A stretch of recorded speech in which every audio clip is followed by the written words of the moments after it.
Greetings, programs, and welcome to a new episode of the Awesome Friday podcast. My name is Matthew, and here with me, as always, is Simon to review two new things this week. How are you, Simon? Hello. Well, it's been a week, but I'm happy to be here with you today, and our wonderful listeners, who seem to be increasing in number every week, which is very, very nice. Let's not talk about your week because it sounds horrific. Filled with just bad things, man. Like, I'm sorry you had such a hard week. Well, it's fine. It happens. Stuff like no one at home needs context, but it's just one of those weeks where the universe goes, right, let's see how you're going to deal with this one. Like, lots of side quests this week.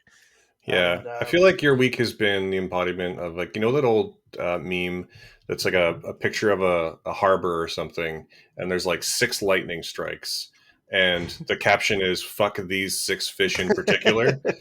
I feel like you are one of those fish that week. Yeah, all 6 fish at the same all time. 6 fish. Yeah. It's just sometimes life gives you lemons, but your lemonade machine breaks, so you're just left with lots and lots of lemons, and the lemons keep coming. The lemons don't stop. Like, it's an avalanche of lemons. And then it becomes basically you can't find the lemonade machine anymore. You're not even sure if you ever even had a lemonade machine. Or if you were just squashing them by hand and adding sugar. And you start to wonder if you ever made lemonade or if you're just really good at ignoring lemons. I don't know. I mean, my advice, I will paraphrase one of my favorite things ever, and my advice will be that if life gives you lemons, you clone those lemons and make super lemons. Yes, what a great game that is as well. Yeah. So yeah, I'm flying soon. I'm going to England in fact, this is my last podcast for a couple of weeks because I am journeying to the homeland to eat some real damn food for a change and to drink some actual beer. Thanks, Canada. And I don't think you can call boiling everything real food. Here's the thing, right? Like, I mean, when you grow up on English food, I appreciate that many cuisines over the world have a more dynamic style of food. Oh, it's 2-1 Argentina. Australia have scored. That could be interesting. I appreciate that many cuisines, in fact, all cuisines over the world have more dynamic spices or any spices and seasoning. But when you grow up with the epitome of comfort food, then it's not only something you miss, but the thing about living in British Columbia, I haven't been to the rest of Canada, so I have no idea, but all the quote-unquote English food in Vancouver is dreadful. And it's like an AI has been fed British recipes and tries to like update it with local ingredients. And there's some... I'm not going to get into... I'm not going to get into this in detail, but there's some certain things with certain foods that are a basic thing, and they fuck around with it here and then call it the same thing, and it's terrible. And that's my opinion on English food. But the international food in Vancouver, because it's a young city with zero cultural history, but it's been built on the shoulders of many generations of immigrants. So that means the international food is exceptional, and you don't get that in England. Let me tell you, you do not get that in England. So it's horses and courses and potatoes and whatever else you want to say. But I just miss like Sunday roast, and I miss Melton Mowbray pork pies and Scotch eggs and good, like a Cornish pasty that's actually a Cornish pasty. Just, I don't know. And that's before we get into the beer. Like the beer, I don't even want to begin talking about the fucking overhopped nonsense that's in this country. I mean, anyway, I have no dog in this race other than to say I think your analogy is imperfect. I think a better analogy for English food in Vancouver is that it's like it's several generations removed, so it's more like a game of telephone. Like it's been passed down. And every time it gets passed down a little bit differently. And then some hot young chef goes, I know what'll make this cilantro. And then, yes, let's do a deconstructed pie. Fuck no. Like putting the meat on one side of the plate and then shavings of pastry on the other side of the plate. and then pouring gravy in a bowl is not a deconstructed pie. Well, it is, but that's not a pie. Oh, I'd be willing to bet that you come do on. have those things in your home country as well, though. Yeah, but we do, and nobody eats them. Yeah. And everyone knows it for what it is, which is pretentious bullshit. Which, which is a increasingly common phrase that I'm using when I watch movies these days. But we're not going to get into that either. Well, we might. We Anyway, might. You never know. so We might with one of the films. my meanderings to this point, because I'm flying, is that I've been preparing all my in-flight entertainment. So I have a Steam Deck, and I have a Vita, and I have an iPad and a computer, a MacBook. So I've been loading everything up with stuff, and I feel like I've finally achieved everything I want on all my devices. So, and while doing that, I've been playing bits of everything, especially old PSP and Vita games. Let me tell you, a cracked, so a hacked Vita is probably the perfect handheld console. And I love this. I love the Steam Deck very much, but calling that portable is a bit of a stretch. Yes, it has its own battery, and you can move it places.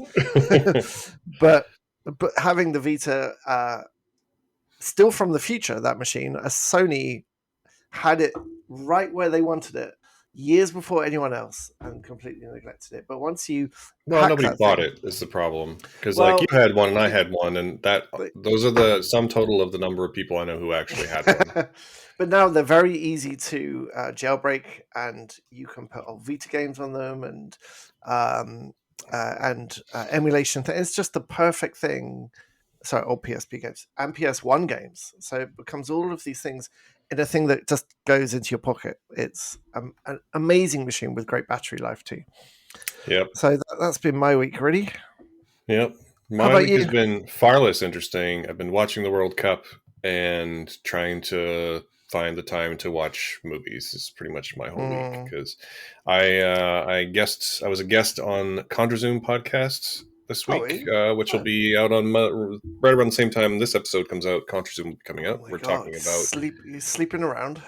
Yep, and we're talking about an A24 film called The Captive, which is not very good. As part of their A24 retrospective series. So look out for that ContraZoom pod on your favorite podcasting platform if you want to hear me talk about a bad movie featuring a good Ryan Reynolds performance.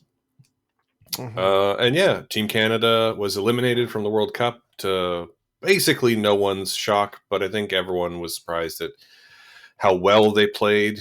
We did score twice, once in the second and once in the third game. That was nice. Mm-hmm. I kind of can't believe. The more surprising thing to me about the Group F, the group they were in, is that Belgium didn't make it through. Just like, what? They're a really good team. But Morocco and Croatia managed to edge them out. That is legitimately nuts to me. Yeah, and what's really interesting about this World Cup is how many teams are coming out of from the background, like your Koreas, your Japans, and all the favorites that were meant to go through have I think not pushed as much as they should have. Like Belgium certainly didn't.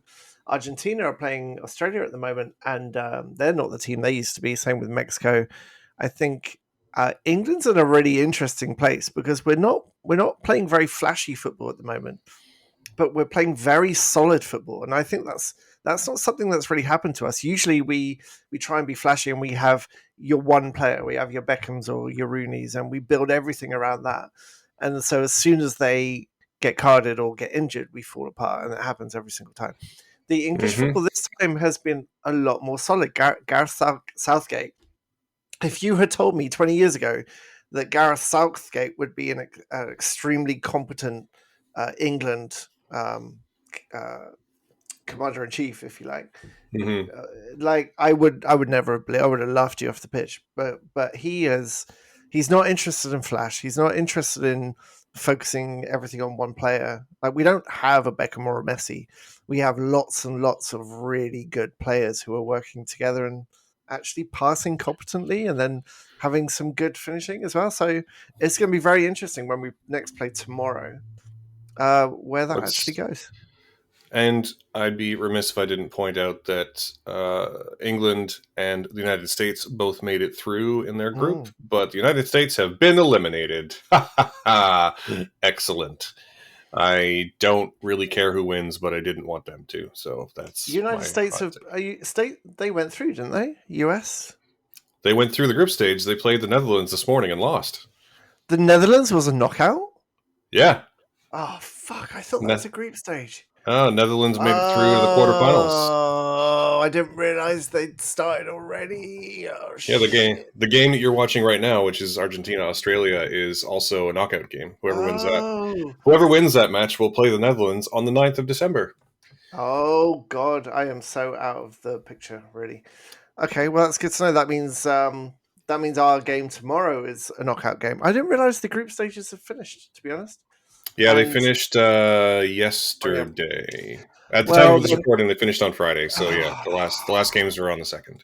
Well, then you know what that means: heartbreak for England, as we do well but go out because we make some mistakes. Or who are we actually playing then? Senegal. You're playing Senegal on Sunday the 4th. See, you'd like to think that you would win that, right? But who knows in this World Cup? So many countries have come from a place where you would expect them to lose and have pushed out.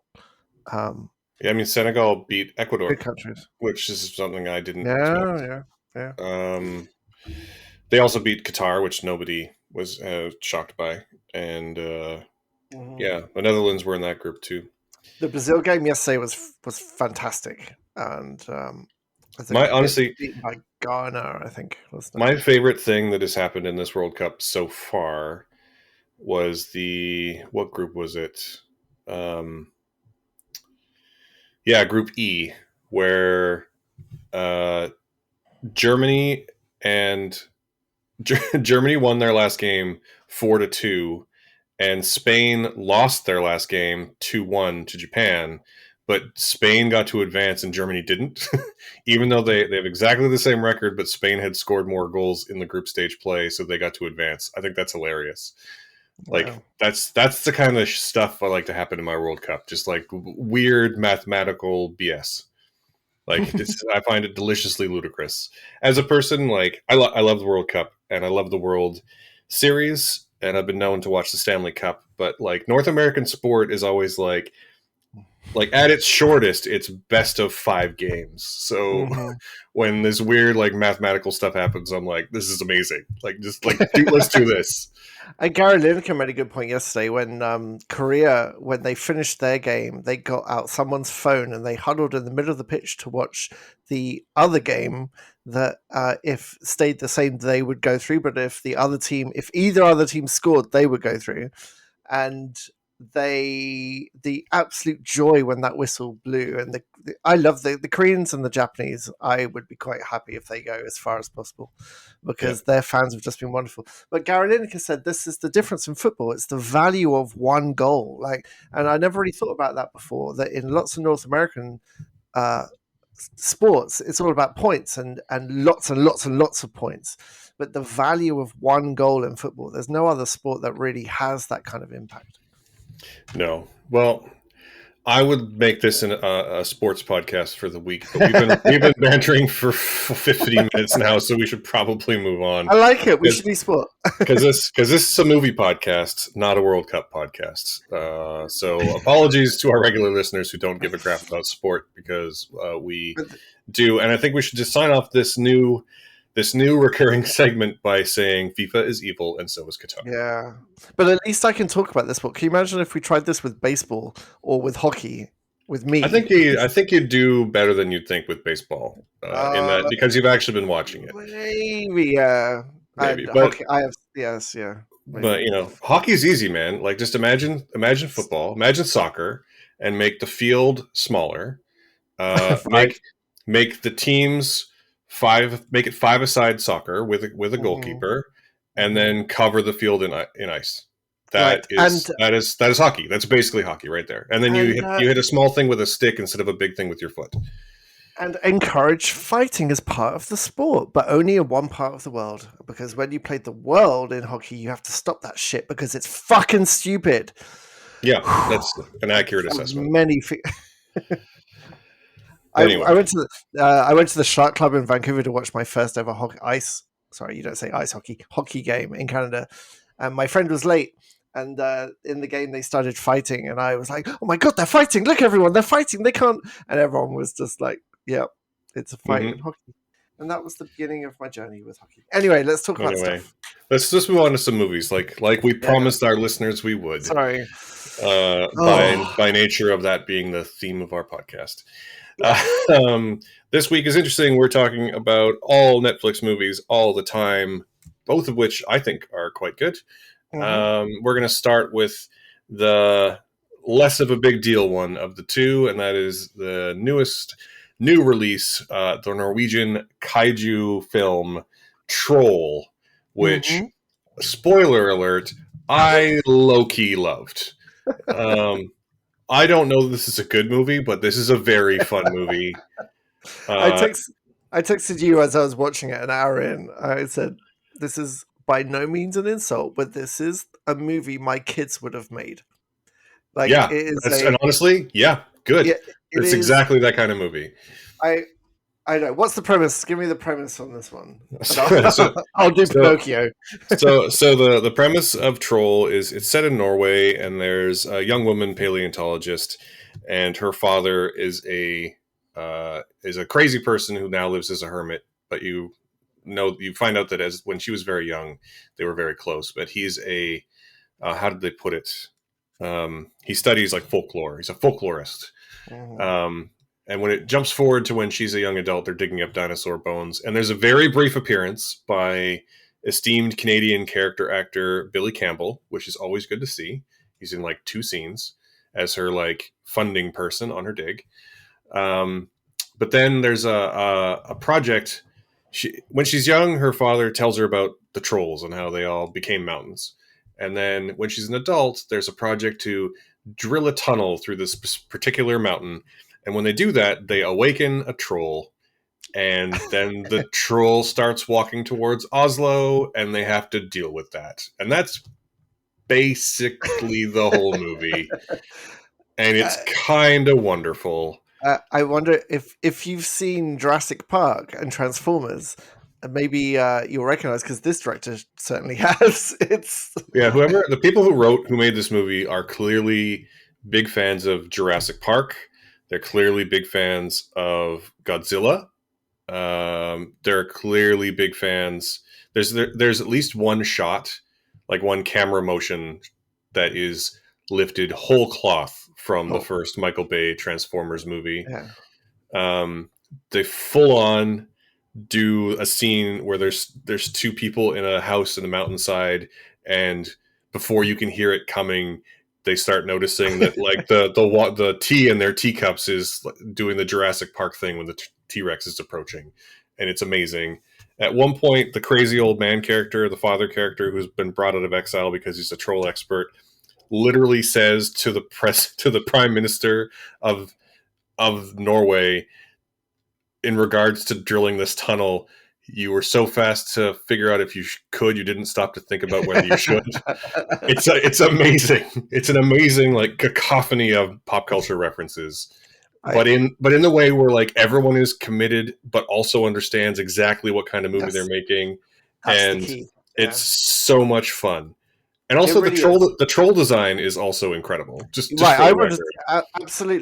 Absolutely, because with the Transformers, the Michael Bay Transformers, you took the G1 designs and made them less toy-like, and you get these like wood metal shaving monstrosities that we had in his movies. In this movie, the troll is like an actual troll. There's no attempt to modernize it or make it look more kaiju-y like they did with Mothra and Godzilla and all that. It's literally a giant walking big nosed troll with a tail and a beard and like gnarly teeth. And I think it's all the better for it. And also super detailed though, like it's a creature made out of rock, and it's very apparent that it's made out of rock, and all of its like hair is made out of like trees and foliage, and its beard is like roots, and it's super detailed. And it also leans very much into the idea that trolls were intelligent beings, and it's Christianity's fault that we all believe they were just big and dumb, as like a propaganda campaign. And like it turns out that like it's I don't want to spoil too much of this movie, but I just love. I think we can. Yeah, I mean, like it turns out that the palace, the king's palace in Oslo, is built on top of the Hall of the Mountain King, like the literal troll kingdom throne room. And like the royal family all knows that trolls exist, and they have at one point they have to like take a car from the palace, and so they take the queen's favorite car, which is like a 70s Chevy pickup. Like it's just it's so wonderfully dumb and so fun, and I wish I'd been able to see this on a big screen. I think it would played really well on a big screen. Yeah, there's a lot to love about this film. I kind of wanted to describe it like if an AI had been fed all these different movies and then been told to make a movie about a troll. But that sounds kind of dismissive, and it's really important to remember, like the point you make, where everyone's in on this, and it is so much fun. It actually feels like a really there's a real nice sense of warmth, and the pace is incredible. There is not an ounce of fat on this movie. Usually in this kind of movie, when you discover the like everyone knows, the audience knows there's a monster there, the one scientist knows there's the monster there, but there's always an hour when the people in charge go, no, it's not a monster, no. And then an hour and 50 minutes later, they see it for the first time and like, oh, you were right. Now we have to devise our plan. It gets straight to the point where everyone's like, oh yeah, it's a troll.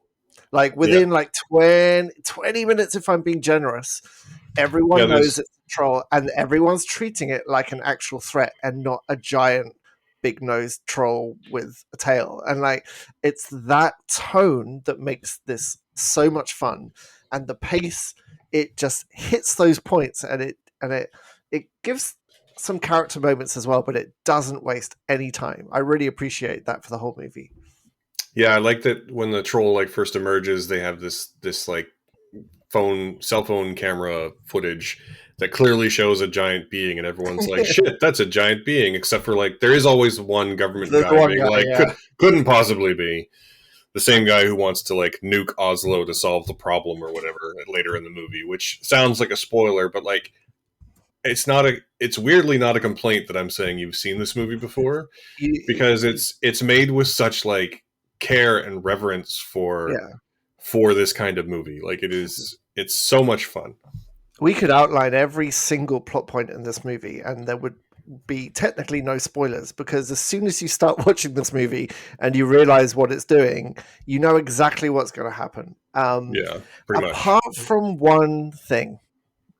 So what one thing? I want to talk about the ending, because this is the only part of this movie that I disliked, and actually it tainted how I feel about the whole film. I agree. I think that the ending, the way it chooses to end, is bad. Great. It's bad. Yeah. Because we'll try and keep something back, but the main the focus, the protagonist, the scientist called Nora, played brilliantly by Ine Marie Willman, who's just so full of fire, and she has a wonderful moment earlier where she's like, well, of course it's a troll, and if you want my help, then we're going to call it this. We're not going to pretend it's sinkholes. Should we go now? She uses the old fairy tales, of course she does, to work out how to stop this troll, because of course weapons don't stop it, it just makes it angrier. So she works out that trolls are meant to turn to stone in a certain kind of light, like a direct daylight sunlight, not just daylight. It's UV light. It's obviously UV light. You can just like it's like vampires but stone. So she sets up the UV lights, and they trap it. She's successful, and of course she's successful, and of course she wins. And the way they use the pickup truck to get the troll where they need it to be is such a great car scene. It's so good. It's so well shot. Like the whole thing is, and the effects are good as well, by the way. So, and then of course, because you as the audience, you know that the troll's not evil. He's just woken up in a world he doesn't understand, and he's just trying to get home, and he's sad about the loss of his family and the Christians killing everyone. So he's not the bad guy. It's your classic Kong Godzilla setup, Yeah. and you're waiting for the moment for that one person to go, wait a minute, this isn't right, and it comes. She's like, we're hurting him, and then she's like, you need to go home. I'm like, okay, this is the part where she manages to get him back and to rest in a mountain, and then the sun the Yeah, sun the comes up. sun Sun comes comes up up and and he it's like, dies. oh well, he dies. He's now a rock, and she's like, oh, we did it. I'm like, no, no, no, no. Yeah, it's You so it's not good. it's so the ending feels really rushed, Yeah. and that main character Nora goes from being like, well, we're hurting him, we have to stop, to, oh, we won, and like with no Yeah. like In e- seconds. like even if there'd been one line in there where she was like, we could have saved him, like something, it would have Hmm. been better. But yeah, it just feels like they kind of like ran out of time and money and went, shit, how do we, oh, the sun, Yeah. it's a night shoot But and the sun's coming up, let's use that, like it's so strange how you got immediately that realization that she doesn't want to hurt him and she's sad, and then immediately another source of that light arrives and she's happy, and then she smiles wryly into camera as they set up like the sequels. And it kind of ruined. It's the only part of that movie that wasn't playing along, right? yeah. The whole rest of the movie I adored. Like, I had such a good time watching this film until the end, and it kind of ruined the whole thing for me. Yeah, and it sucks that I feel like we've obviously just spoiled the shit out of the ending, but also like Still watch it. you can see it coming. Like it wouldn't matter. It Yeah. doesn't matter. It totally doesn't matter. Um, because like you've definitely seen this movie before. This is the way the American Godzilla movie, the '90s one ends too, where they kill Godzilla and then it cuts to a sequel setup, and that's bad Mhm, too. mhm. That's a much worse movie than this, but that's bad too. And Yeah, this is much, much better than that film. it's just, again, it's just that like everybody's having fun. Like there's there's the cocky but smart and empathetic army captain who played by a guy called Mads Peterson, Yeah. who looks like effectively Danish Stephen Amell. Get that out of your head if you can. No, you're right. Yeah. Um, and they have like a wonderful back and forth with him and Nora. And then there's the the sort of meek government guy who's a huge Star Trek nerd, and there's the mousy hacker character who's also a Star Trek nerd and helps save the day with her computer skills. And Yeah, like it's she's just like it's very clearly it's a film that's made up of references to better yeah. films, but in a way that's really fun.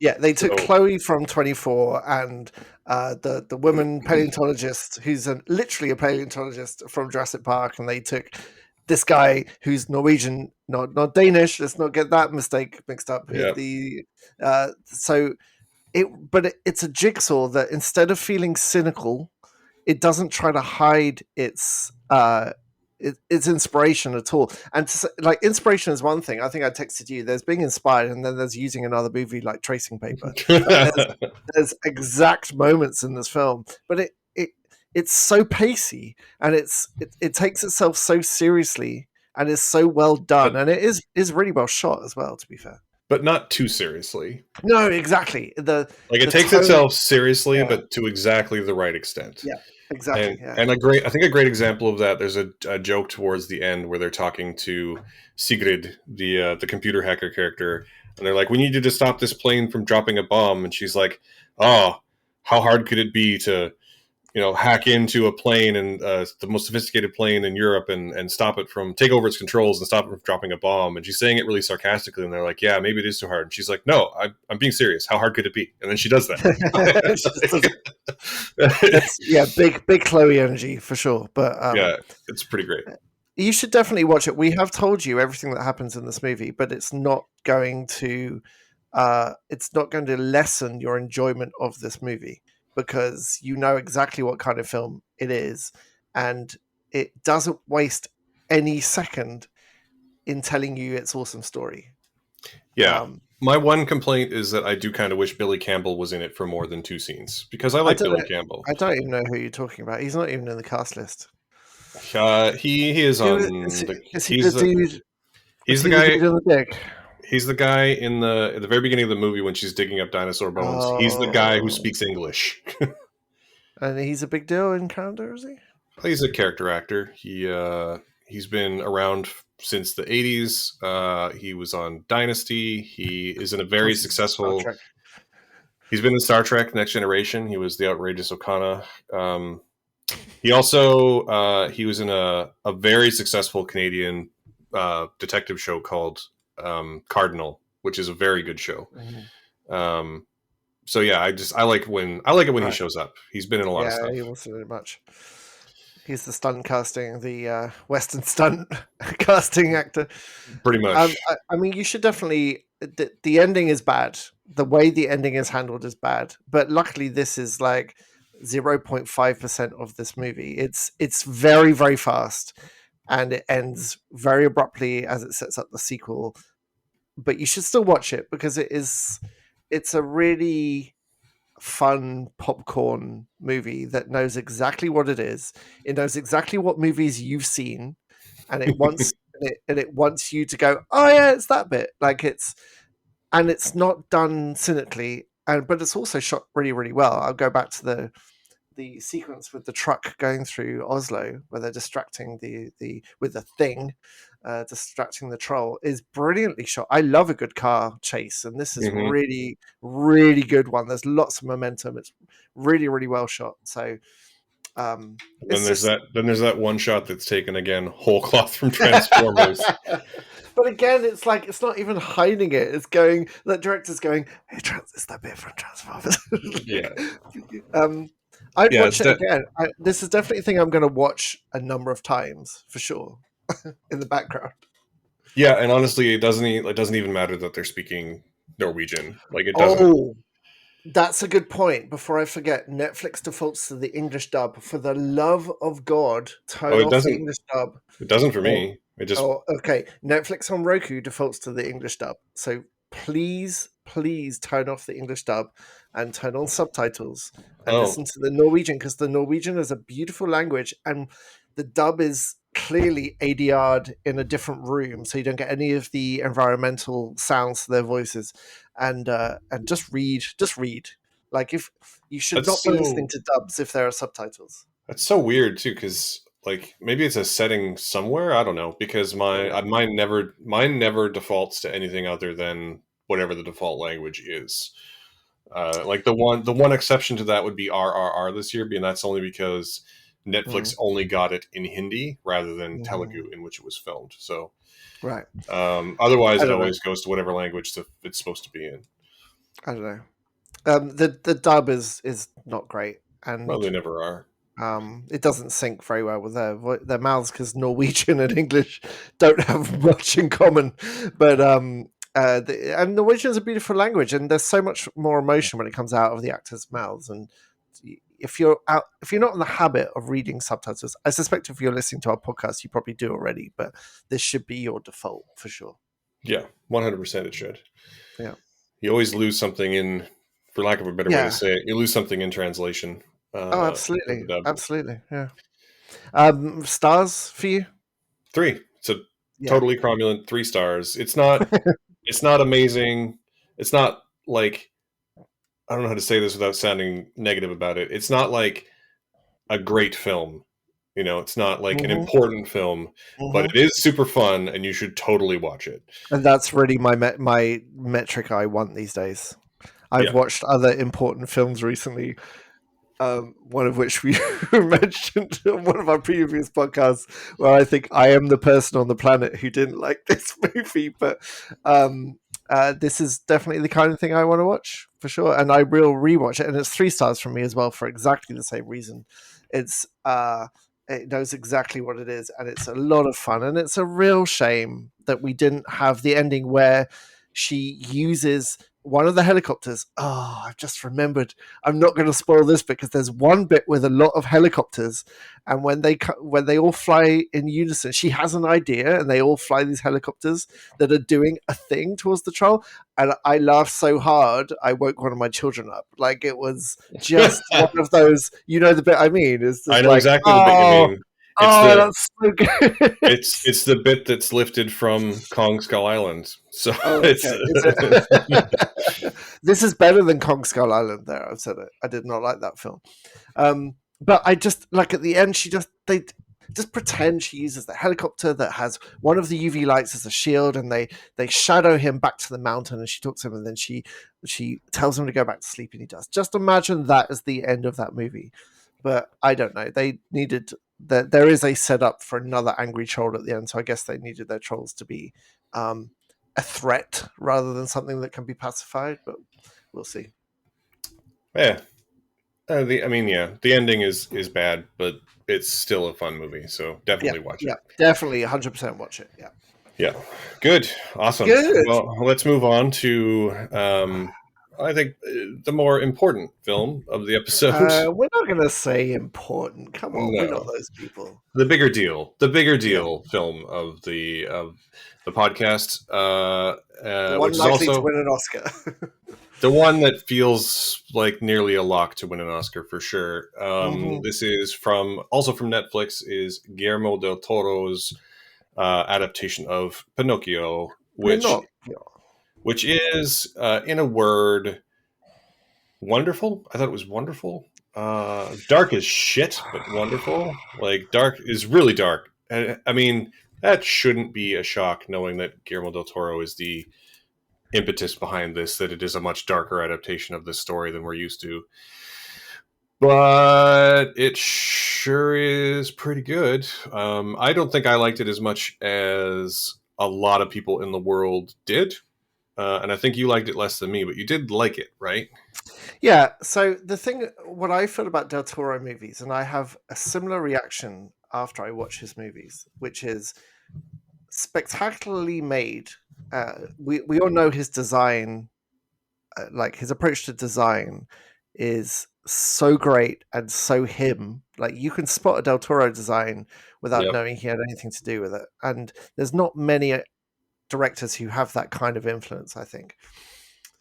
I just feel very detached when I watch this movie, and I don't know why. I don't know if it's the darkness in it.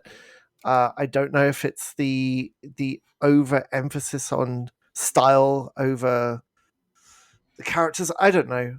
This is one of his movies that I liked more than others. The stop frame. I mean, technically, the stop frame in this is Leica quality. Like that Leica Studio is my benchmark for good stop motion, and this could be one of theirs, I think. I would go so far as to say that this is probably the best stop motion animation I think I've ever seen.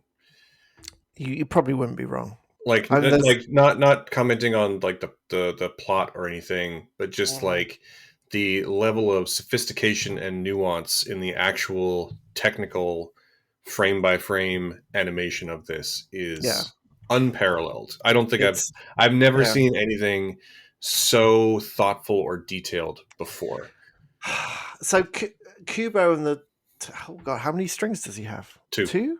Yeah. Okay, Kubo and the two strings, it would equal it for me, but it is exceptional. It's a god. Even I don't even want to think about the man hours that went into moving these things and then taking pictures over and over and over, and the design again is incredible. And what I really liked about this a lot, one of my favorite things, is how Del Toro took the main points of Pinocchio, so the recognizable points of the story, and transposed them so they meant something slightly else. So he put them in a slightly different situation. All of the main points happen, but in slightly different ways as the classic. And it became his version is really more about an examination of how fascism rises, how it takes hold, and Yeah. also a treatise on death. This is a movie about death, It's also and explicitly about death. It's very interesting too because it's very clear that he went to the original writing and not to the Disney version, which I think when we think Pinocchio, I think that's what we think about, right? Mm-hmm. But the original Pinocchio was actually basically a serialized children's story with many episodes, and Mm-hmm. this version adapts many of the same points that Disney did, but also a few that it doesn't. Um, Mm-hmm. and is much more. I mean, to be fair, the original was written in what, like 1880, I think. Mm-hmm. I don't know. Um, I think it's like 1880, 1881, something like that. Anyway, the point is that like this is much closer to. So this is much closer to the tone and style of the original writing, in the same way that like I don't know if you've ever had a chance to read like original Grimm's fairy tales, Mm-hmm. but they are much different than the Grimm's fairy tales you probably know today. Yes. My favorite thing to explain the differences is that in The Princess and the Frog, in the version most of us know and love, the princess kisses the frog and he turns into a prince. In the original version, she's disgusted by him and throws him against the wall and smash, and he gets splattered against the wall, and then he turns into a prince. Like, Dead friends. yeah. So in that way, this one is like much grimmer, much darker. Ah, see what you did there. Yeah, and like Del Toro stuff is always sort of like dark and existential and exploring grief and othering and all of that kind of stuff. Yeah. And if you respond to that, you're going to love this, and if you maybe don't, then not so much. So it is. I sometimes wonder if it needs to be as dark.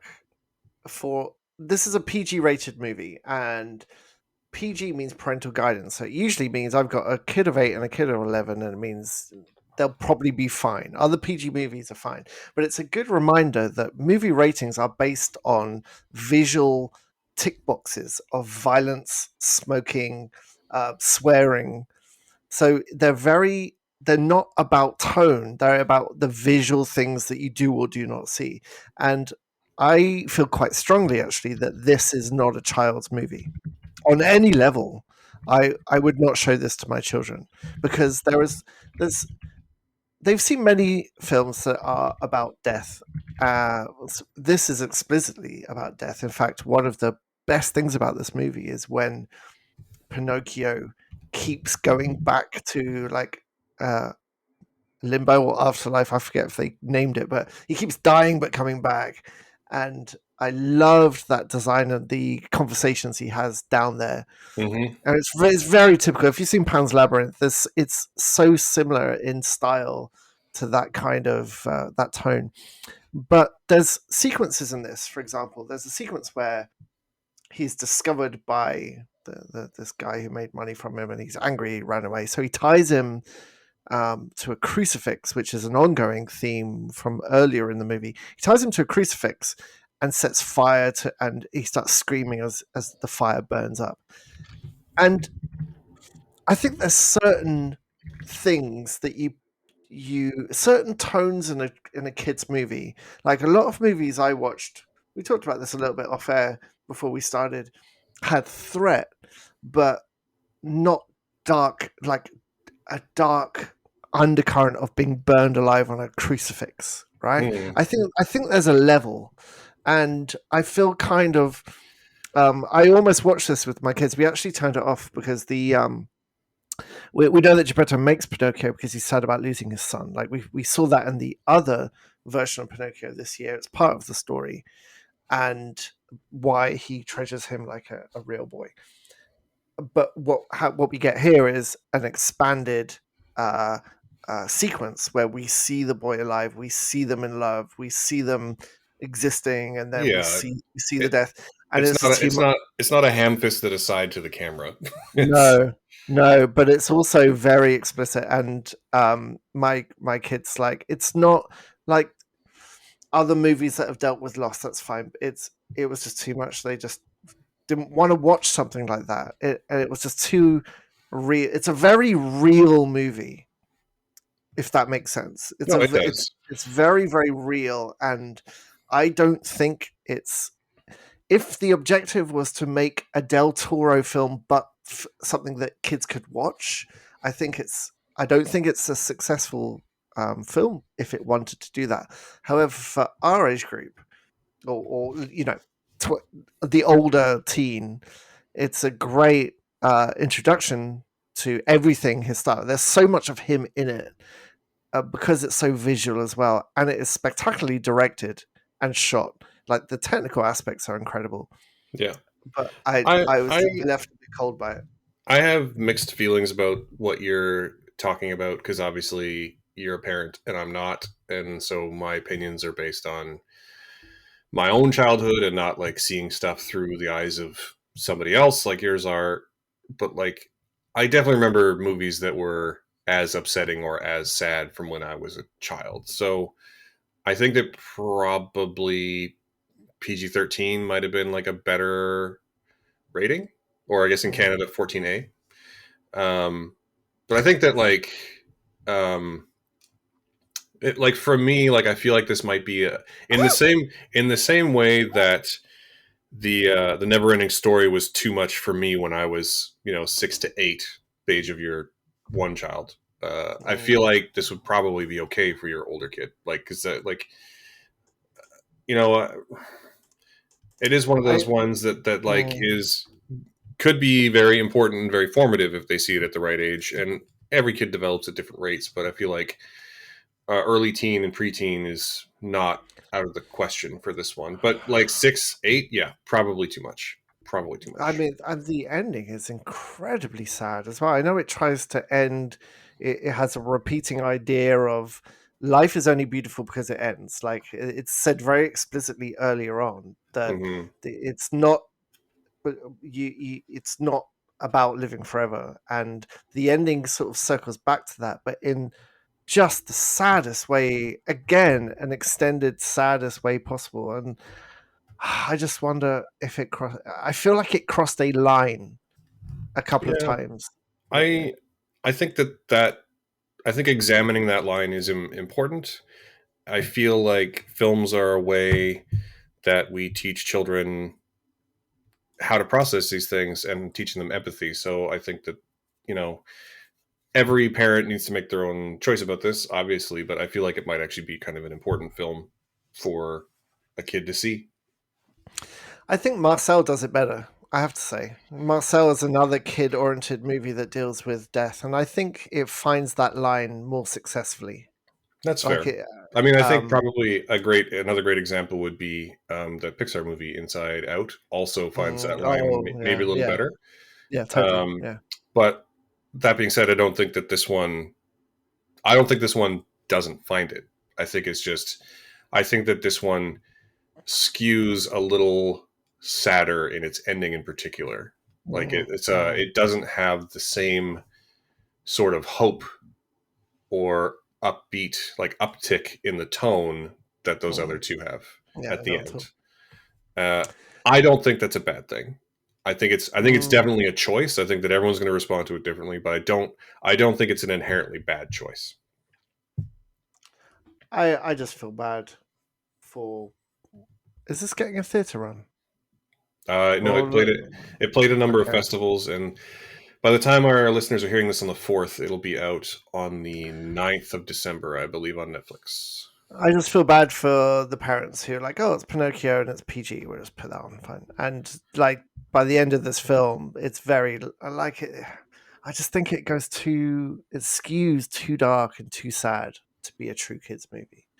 But there's one thing we haven't talked about that we I mean, should, which I is guess the I guess my counterpoint is that I think that like I don't think every kids movie needs to be bright and happy.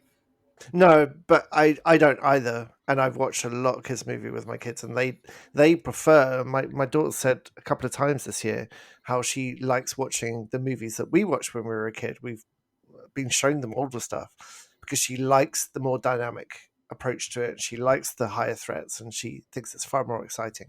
I just think there's a line, and I Hmm. think this crosses that line to be a true kids movie.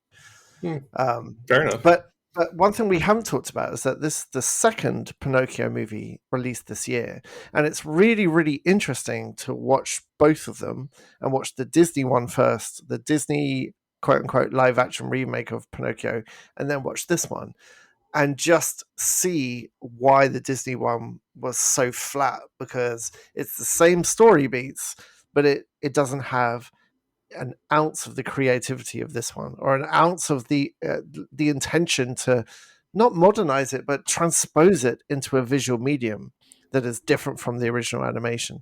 It It is also it so also doesn't have lifeless. yeah, the Disney one, I think we said at the time, like the Disney one has exactly no spark of any kind. Like Yeah. it's lifeless, it's soulless, it is Mhm.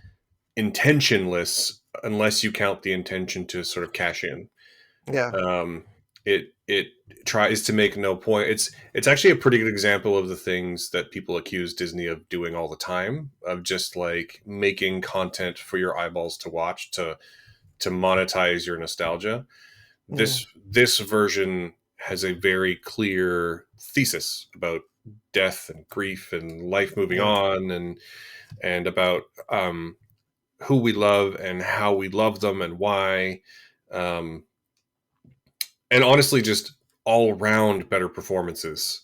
Yeah. Like And ideas as well. and just like everything about it is better. Like it is Yeah. Oh, a much absolutely. better movie. Yeah. Um, and yeah, we haven't even gotten to the fact that like David Bradley as Geppetto is Mhm. heartbreakingly wonderful, and He's brilliant Ewan actor. McGregor as the talking cricket is Yeah, it's so much great. fun. Yeah. Um, and I don't know if you picked up on this, but the monkey that only talks once and I did. otherwise just like squeals and makes monkey noises is Kate Blanchett. I had no idea until I saw the cast list, but Yeah. that's kind of perfect. And then they cast Tilda Swinton to be these forest spirits and she's like the Mhm. perfect, like Yeah, who, who else? no, knowing Who else that, do you who cast? else would you cast, right? There's Like no one else. Yeah, she's yeah, so perfect.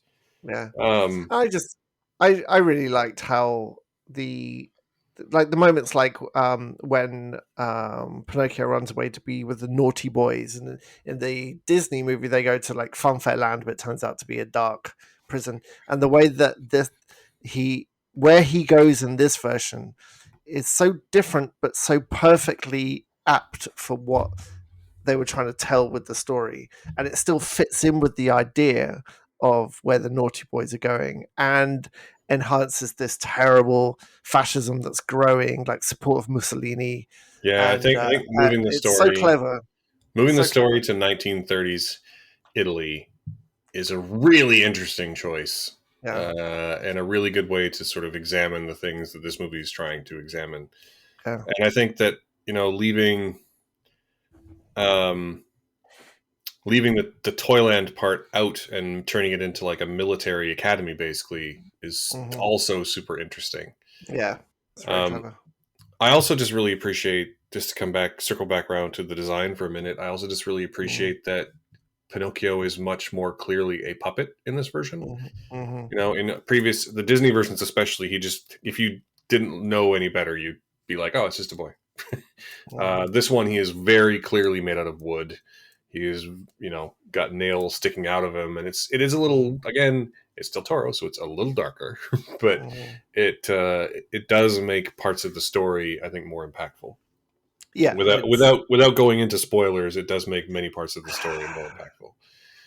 there's an yeah, the idea of how this movie interprets the idea of Pinocchio wanting to become a real boy and how they deal with that is really, really interesting, Hmm. and not what I was expecting at all. So again, I mean, that's And again, like I've this, said that about many parts of this film now. yeah, and that again comes back to, I think this probably was too much for your 8-year old, but like for 11 to 13, I think like that kind of messaging might be important.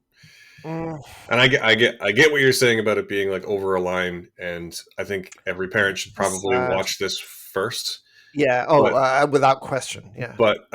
I think that there's one scene in particular where Pinocchio, the scene where Pinocchio has to basically choose to be a real boy, I think is super impactful, and the Hmm. reasons, without going into spoilers about what exactly is going on in those scenes, I think that lots of kids would benefit from it.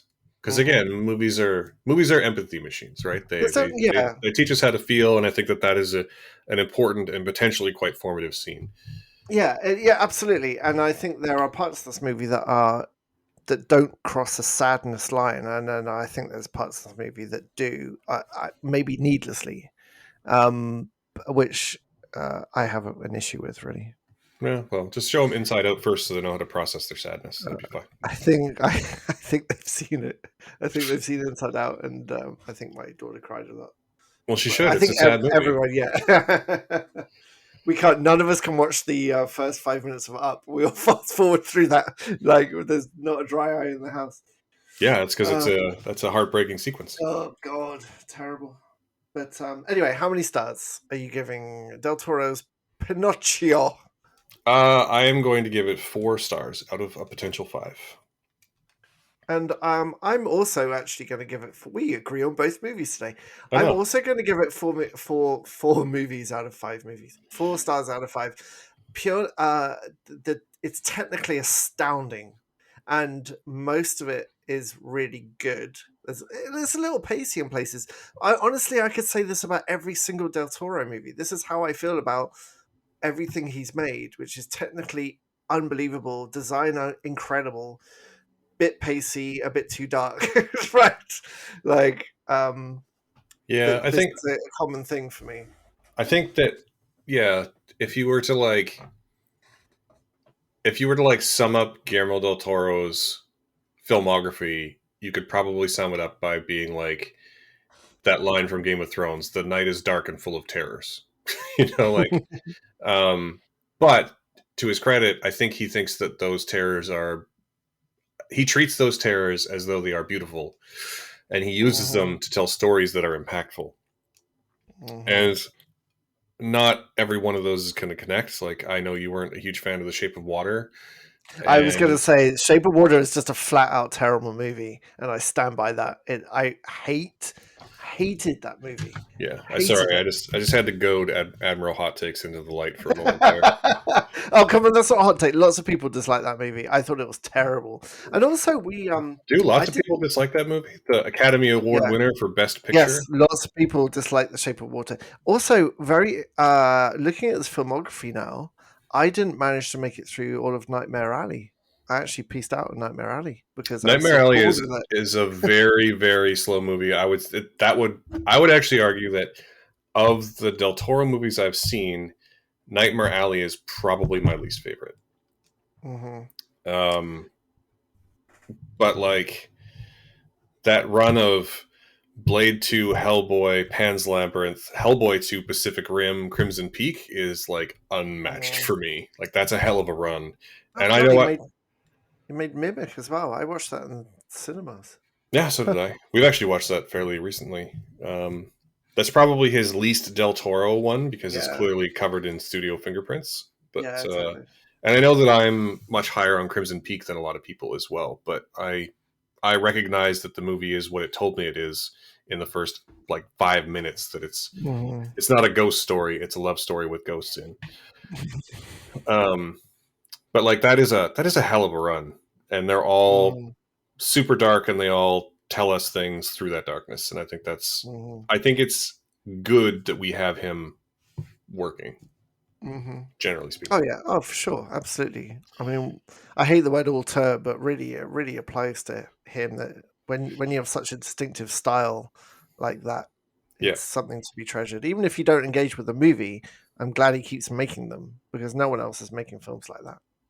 Yeah, I sincerely hope that he keeps working with his name's gone out of my head. Ron Perlman forever. Oh yeah, of course. Like every time I watch a Del Toro movie that Ron Perlman isn't in, I'm like, oh, that's too bad. Yeah. So I'm not here for the next couple of weeks. What have you got coming up? So I don't yet know what we're going to be covering, but I'm going to be joined by the lovely and talented Rachel Ho for the next 2 episodes at least, to do our usual thing. She's our usual stand-in. In case anyone who didn't know, Rachel has recently been promoted to editor for film at exclaim.ca, and she's actually in town right now covering Whistler Film Festival, cool. and I almost certainly won't get to see her, which sucks, but she is here and she's covering the festival. If you're an aspiring film review writer, maybe don't read her reviews so you feel slightly okay about your own style of writing, because her writing's exceptional and she's just great. Yeah, really she's great. Really good. Yeah, read everything she writes. It's really good. And she has the best radio voice, so it's she does. She'll be joining me for the next at least 2 episodes, and I don't know what we're going to cover yet. It's going to be interesting. We'll find out soon. It'll be interesting. Fun. Yeah. Wonderful. But yeah, I think that's it for the show. So 2 movies, see them both. They're both on. Troll is on Netflix as of the release date of this episode. Troll is already on Netflix. Guillermo del Toro's Pinocchio will be on Netflix on December the 9th. And definitely add it to your watch list. And if you're a parent, maybe watch it before you let your kids watch it. Yes. Yeah. Yes, do. Anyone who's under, let's say, 12. 12? I think that's fair. Yeah. 13. Yeah. And yeah, but they're both great. You should watch them. That's where we're going to cut it for today. Thank you so much for listening. It does appear that our listener base continues to grow. So everyone who's here for the first time, thank you so much for listening. Everyone who's here for any other number of time, also thank you so much for listening.